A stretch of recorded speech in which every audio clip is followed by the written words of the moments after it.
I went to Guatemala for the first time in 15 years. I would have gone back sooner, but you know, jobs only give you X amount of vacation days and they don't really want you to live your best life. But PTO means prepare the others, so we out here. Well, I'm back home now, but I wanted to show you guys where I went during the last 3 days of my trip. First, we ended up taking a 3-hour shuttle from Antigua to Lake Atitlan. There's a lot of towns bordering the lake, but we ended up getting an Airbnb in San Marcos because my sister said so. Pana and San Pedro are the other two more convenient, popular party towns, but unfortunately, we didn't have time to hop on the boats and check them out. The benefits with San Marcos, though, is that we were able to get great views of the volcanoes, and it's a quiet town, so we were able to sleep and relax with no problems.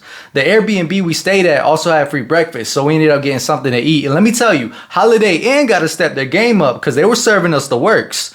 After that, we got lunch at a nearby restaurant and we came across a couple more pups. And it was kind of sad because there was so many stray dogs there and it just got you thinking, like, is it possible to adopt and take care of 100 dogs?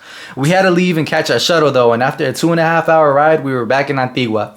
As soon as we got there, I went to get a haircut, and let me tell you, Great Clips got to step their game up too because my man gave me a clean fade for the equivalent of $7. For dinner, you know, we had to make a trip and get some OG Pollo Campero before we left. And on my last day, I had to get some last minute items, so we went to the Mercado de Artesanías. I ended up getting a handmade taza, which I asked the lady if it was sin plomo, and she said she didn't know. So I'm pretty sure the mug does have lead in it, so I don't think I'm actually going to use it. But I got it.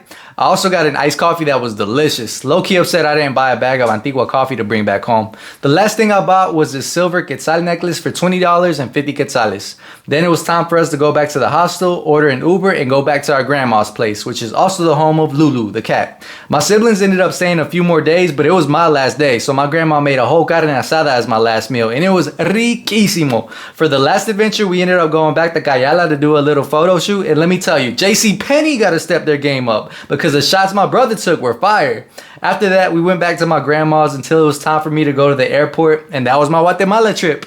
El Salvador y Mexico next, si Dios quiere.